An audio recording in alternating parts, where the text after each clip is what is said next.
Bismillahirrahmanirrahim. Radhiyallahu ankum. Qala Syekhul Mu'allif rahimahullahu taala wa adaman naf'a bihi wa barakati ulumihi wa bikum fid dharain amin. Wa Abu Dawud wa Tirmidzi an Ummi Habibah man hafaza ala arba'i raka'atin qabla zuhri wa arba'in ba'daha harramahu Allahu 'alan nar. Ya para jamaah sekalian, lanjut bakar kita Irsyadul Ibad masalah bab salat sunnah. Di sini ceritakan dari Abu Dawud dan Imam Tirmidzi yang mengambil dari Sayyidatuna Ummi Habibah, ya, bahwa beliau bercerita Rasulullah SAW pernah bersabda, "Man hafaza ala arba'i raka'atin." Barang siapa yang melaksanakan, yang ngerjain salat 4 rakaat qabla zuhri, berarti salat apa? Qabliyah. Barang siapa yang ngerjain qabliyah zuhur 4 rakaat, wa arba'in ba'dahu, dan 4 rakaat, wa arba'in ba'daha, dan 4 rakaat setelahnya. Jadi qabliyahnya 4, ba'diyahnya 4. Yang kita tahu yang muakkadah berapa? 2. Qabliyah 2, terus ba'diyahnya 2. Ada yang mengatakan qabliyahnya 4, ba'diyahnya 2. Nah, makanya memang banyak ya yang kita mendapatkan hadis, ya, tinggal nih, yang penting kita ini istiqomah ngerjain yang mana. Sebab kalau kita udah istiqomah itu udah paling mulia. Kenapa? Kata Rasulullah SAW, ahabbul amal ilallah adwamuha wa in qalla. Sebaik-baiknya amal yang Allah paling cintai, amal yang paling Allah cintai adalah yang adwamuha, yang continue, terus-terusan, istiqomah, wa in qalla, meskipun sedikit. Ya 2 rakaat nggak apa-apa. Nah.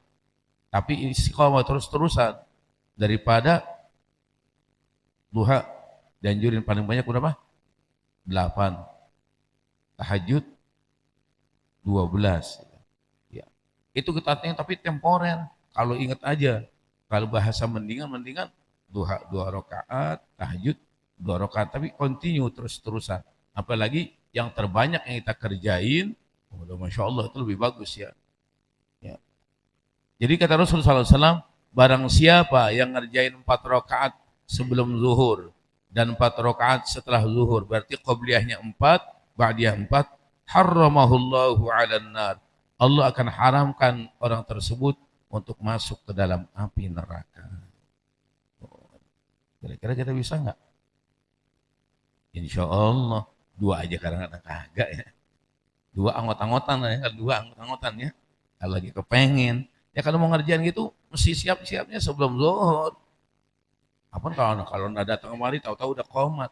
Ya kenapa? Sekali lagi mohon maaf, kita ngandelin jeda waktu yang ada di sini gitu kan.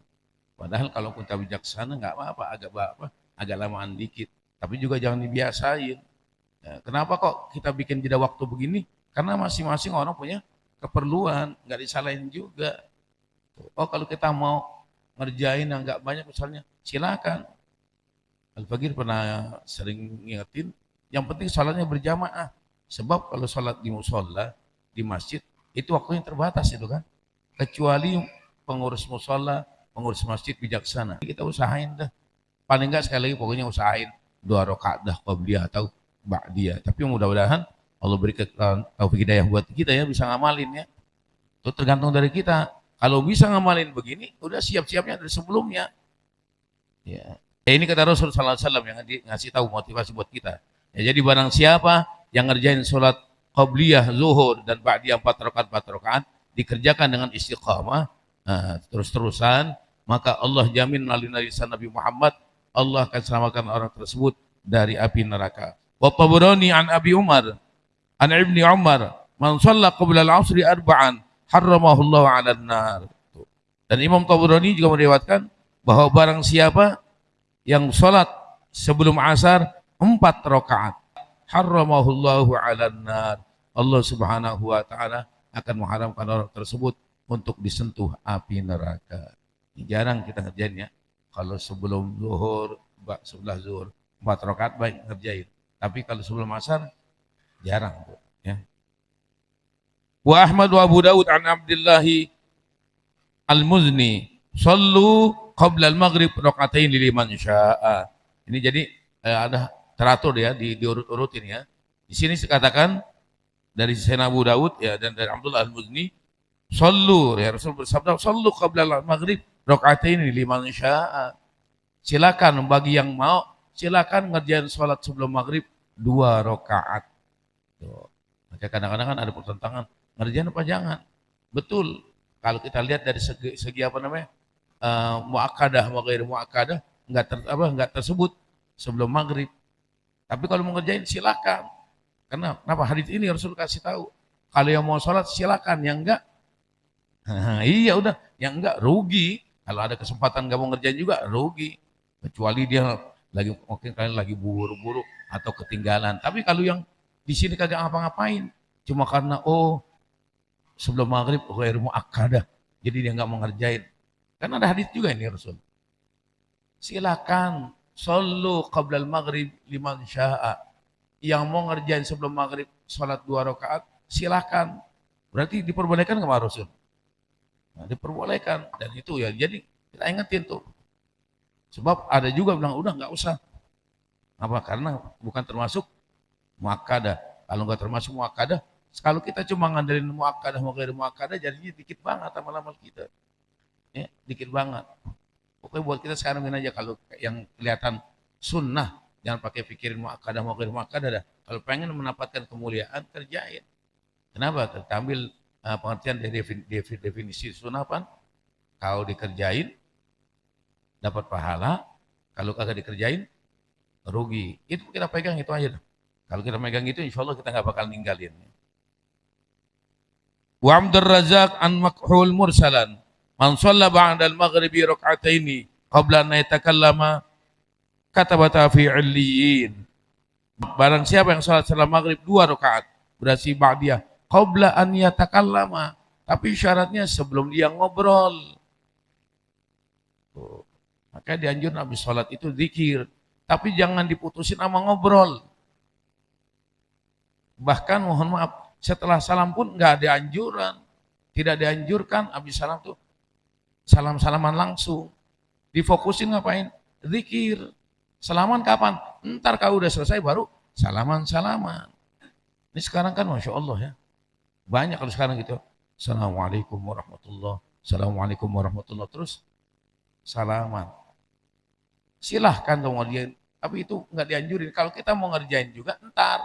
Maka orang tua kita sekali lagi udah ngerjain bagus banget udah. Habis salam ngapain? Fokus sama zikir. Zikir sampai selesai, doa baru sallallahu ala Muhammad sallallahu alaihi wasallam, baru salaman-salaman. Ya. Anjuran kayak begitu. Sebab itu merupakan salah satu kesempurnaan salat berjamaah. Kita salat berjamaah cuma berjamaah doang, enggak ngikut zikir, enggak sempurna jamaah kita. Kalau kita pengen dapat pahala jamaah yang sempurna, benar-benar dapat tulisannya sempurna salat berjamaah, mulai dari pertama sampai selesai imam nanti daripada berzikir kalau kita doa, itu dapat pahala yang sempurna. Kecuali memang kita punya apa? Punya keperluan kali, punya kepentingan, silahkan. So, Rasul pernah ngelihat kalau ngasih tahu, kalau kalian menjadi imam, lihat makmum kalian jangan pakai lama-lama, bijaksana. Kenapa? Karena lihat mungkin di belakang ada orang tua, ada anak-anak, ada orang yang perlu, punya keperluan. Makanya dalam berzikir ulama-ulama ngasih, oh kalau maghrib sama subuh agak lama Anda. Kenapa? Biasanya kalau maghrib sama subuh santaian. Iya. Zuhur asar zikirnya ringkas, pendek. Tapi kalau maghrib sama subuh panjang. Dianjurin kayak begitu. Ya.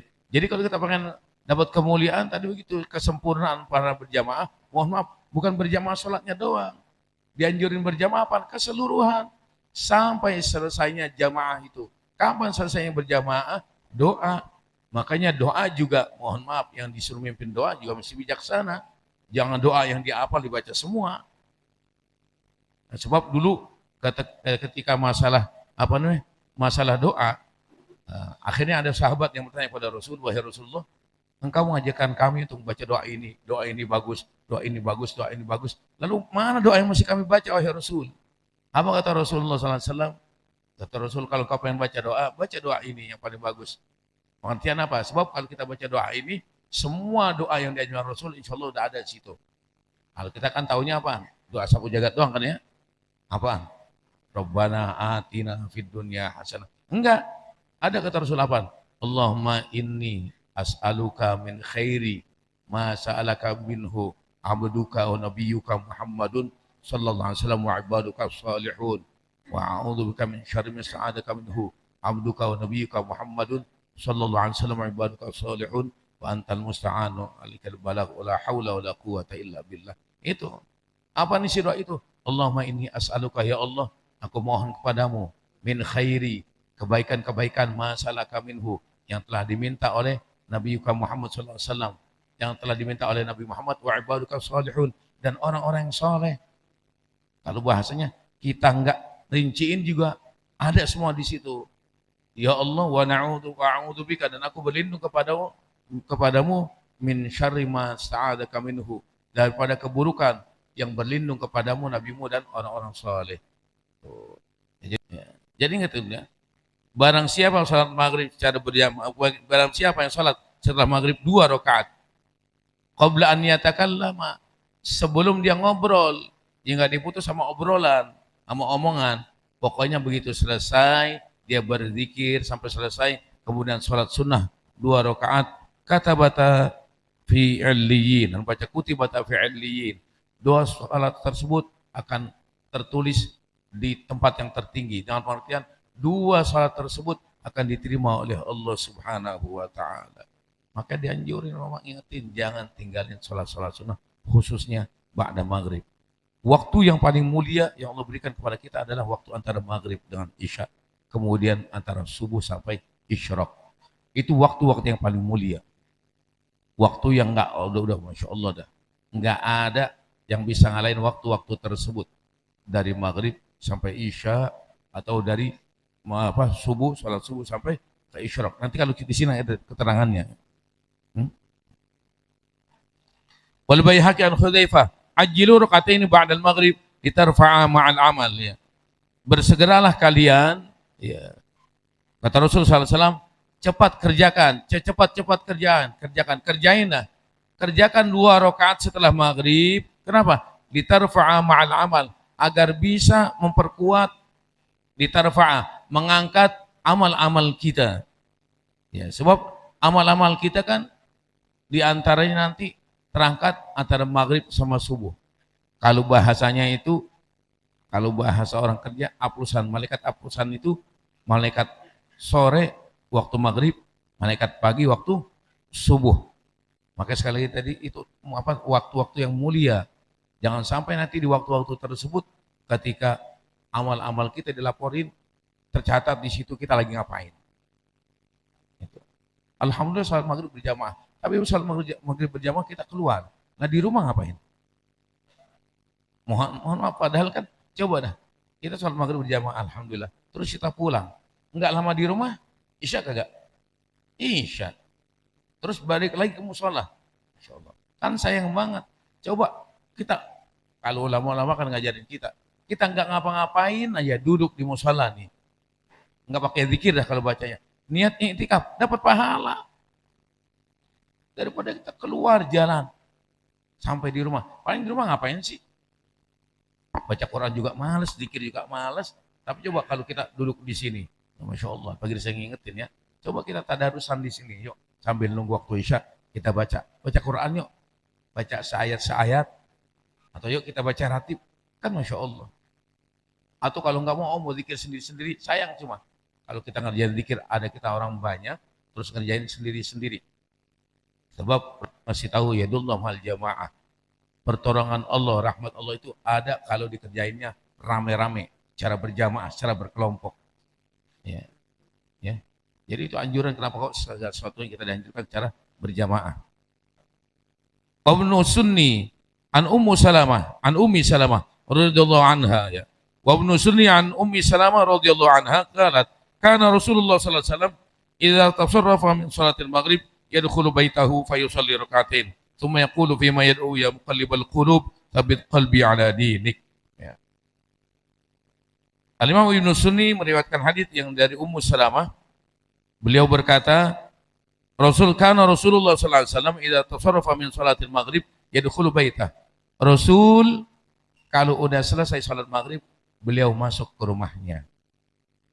Kalau bahasa kita mohon maaf wajar. Kenapa? Kalau bahasa kita emang sampingan.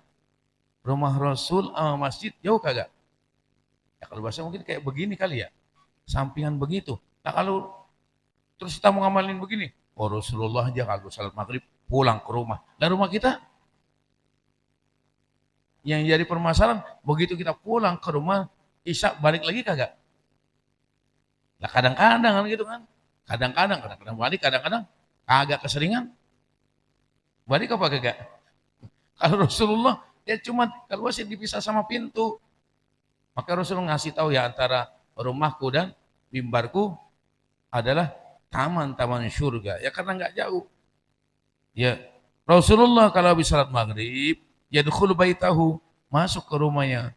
Fayusalli rakaatain, kemudian salat 2 rakaat. Makanya di sini yang disebutkan oleh ulama, guru-guru yang mengajarin bahwa Rasul kalau ngerjain salat-salat sunnah itu di rumahnya.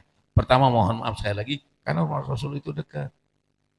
Oh kita mau juga qabliyah, dianjurkan paling bagus di rumah. Kalau emang waktunya panjang, waktunya cukup buat kita. Kalau sekarang kan kita enggak. Coba-coba salat qabliyah maghrib di rumah, kira-kira sampai sini. Masya Allah ya. Ya. Oh kita nggak bisa qabliyah, cari salat-salat yang kita bisa kerjain di rumah. Apaan? Duha bisa, tahajud bisa. Tsumma yaqulu fima yad'u. Ya, kemudian Rasulullah berdoa. Ya, doanya apaan? Ya muqallibal qulub, tsabbit qalbi ala dinik. Ini doa sudah kita pahami ya. Sudah kita alhamdulillah mudah-mudahan sudah kita amalin. Ya kalau guru Al-Fagir ngasih taunya doa ini baca di mana?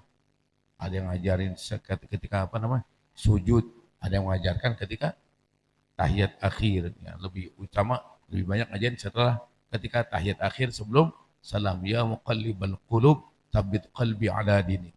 Wahai zat yang membolak-balikan hati, mantapkanlah hatiku atas agamamu. Jangan cuma baca doang, tapi pelajari bagaimana cara supaya hati kita mantap dalam beragama. Sekelas Nabi Muhammad masih minta supaya hatinya dimantepin. Bagaimana dengan kita? Ya. Maka salah satu syarat sholat adalah Fatihah. Di dalam Fatihah itu ada kalimat apaan? Ihdinas siratal mustaqim. Kenapa kita nggak tahu? Kira-kira sampai nanti kita naudzubillah min dzalik, apalagi kalau akhir hayat kita nggak ketahuan. Ya, sekarang banyak orang yang kelihatan dulu kayaknya dulunya lempeng, ya sekarang bahkan udah ketahuan. Mohon maaf, bukannya kita vonis ketika mendekati masa tuanya, kalau bahasa kan identik, kalau buat kita meninggal itu masa-masa tua, kok salah jalan, padahal dia benar. Nggak perlu bingung. Kenapa? Nabi udah ngasih tahu bahwa ketika Allah meniupkan roh dalam rahim ibu kita kepada kita umur 4 bulan, di situ yang terakhir apa? Kata Rasulullah SAW bahwa nanti ada seseorang dari kecil dia beribadah kepada Allah Subhanahu Wa Taala, tapi menjelang meninggalnya orang tersebut bermaksiat kepada Allah, keluar dari ajaran-ajaran agama, perbuatannya menentang ajaran-ajaran agama, sampai dia meninggal belum taubat, orang tersebut mati dalam keadaan su'ul khatimah. Tapi ada orang yang dari kecil, mohon maaf kalau bahasanya, maksiat, dosa mulu, menjelang akhir hayatnya dia taubat kepada Allah, kemudian meninggal, orang tersebut mati dalam keadaan husnul khatimah. Sementara kita ada yang punya jaminan nggak? Kita bakal mati dalam keadaan husnul khatimah. Doa kita, ya Allah, ya Allah, ya Allah, ya husnul khatimah, itu wasilah doang. Cara buat meninggal husnul khatimah. Jamin nggak meninggal dalam keadaan husnul khatimah? Belum tentu. Kalau kita nggak tahu bagaimana cara ngejaga keimanan, maka Allah pesan melalui mimbar, melalui suara khatib, apaan? Ittaqullaha haqqa tuqatih wa la tamutunna illa wa antum muslimun. Tapi kita nggak bakal bersama tadi kecuali kita tahu. Makanya Rasul selalu berdoa itu. Doa beliau, ya muqallibal qulub, tsabbit qalbi ala dinik. Wahai zat yang membolak-balikan hati, mantapkanlah hatiku atas agamamu. Ada nggak orang yang lebih mantap dari Nabi Muhammad? Enggak, karena beliau yang mengajarkan syariat kepada kita. Mohon maaf kalau yang ngajarin aja ragu-ragu, bagaimana diajarin? Tapi beliau enggak ya, beliau tetap berdoa pada Allah Subhanahu wa taala. Nah, kita yang enggak ada jaminan aja malas banget. Ini aja kita enggak baca kan? Kita baca enggak waktu tahiyat akhir? Ya. Ketika tahiyat akhir, fil alamina innaka hamidum majid, kan kita mohon maaf hafal cuma gitu doang. Terus kita tambahin ini. Kan kalau bacanya kita hafal insyaallah. Ya muqallibal qulub, tsabbit qalbi ala dinik. Hafal, kita baca enggak? Nah, itu yang jadi pertanyaan gitu. Kenapa kok kita enggak bisa baca itu? Itu yang dikhawatirin tadi. Yang Allah, kalau baca Al-Quran yang Allah kasih tahu, kallabal rana ala qulubihim makanu yaksibun. Yang halangin mereka untuk bisa baca Al-Quran atau beribadah adalah perbuatan-perbuatan dosa. Ya, imbas dari perbuatan dosa yang kita kerjain. Yang kita akuin bahwa keseharian kita ini penuh dengan perbuatan-perbuatan dosa. Wa Syaikhan, dan Imam Bukhari dan Muslim, wa Tirmidzi dan Imam Tirmidzi, wa Ibnu Majah dan Imam Ibnu Majah, an Abi Hurairah, dari Sayyidina Abu Hurairah radhiyallahu anhum, man shalla ba'da al-maghrib 6 raka'atin lam yatakallam fima bainahunna bisu'in adalna lahu bi'ibadati hintai asyrata sanah. Barang siapa yang sholat setelah maghrib 6 rakaat, yang disebut sholat apa tuh? Sholat awabin. Mau sholat apaan kayak itu jumlahnya 6 rakaat. Barang siapa sholat sunnah setelah maghrib 2 rakaat, lam yatakallama fima bainahunna bisu'in, enggak ngobrol, dia sholat terus 6 rakaat. Kemuliaan yang Allah berikan kepada orang tersebut apa? Adalna lahu bi'ibadati tintai asyrata sana. Sholat sunnah 6 rakaat tersebut Allah kasih pahala lebih mulia daripada ibadah selama 12 tahun. 6 rakaat lamanya berapa jam? Alhamdulillah. Kalau 6 rakaat setengah jam, alhamdulillah. Berarti 1 rakaat 6 menit gitu ya. 1 rakaat 5 menit itu. Aduh, Masya Allah ya. Hebat lah kalau misalkan 6 rakaat setengah jam, apa 6 rakaat 1 jam. Tapi kemuliaannya Allah kasih apa? Kayak kalau bahasa ibadah, Allah kasih kemuliaan kayak ibadah selama 12 tahun. Nah kita kalau suruh ibadah 12 tahun, mampu apa kagak? Jangan masalah mampu, mau apa kagak? Jangan mampu ya. Kalau maksudnya mungkin mampu, insya Allah mampu. Mau apa kagak? Ngaji kadang-kadang setengah jam aja kita mau apa kagak? Baca Quran disuruh berapa menit aja atau berapa ayat, bisa apa kagak? Mau apa kagak? Jadi sebetulnya kemuliaan buat umat Nabi Muhammad yang bisa ngalahin pahala umat-umat sebelumnya Allah kasih gampang. Tinggal kita ini mau apa enggak manfaatin kemuliaan-kemuliaan tersebut. Wa Ibnu Nasr an Ibnu Umar man shalla 6 raka'atin ba'da al-maghrib. Keterangan yang lain ya. Kalau tadi kan 12 rakaat dapat kemuliaan seperti ibadah 12 tahun.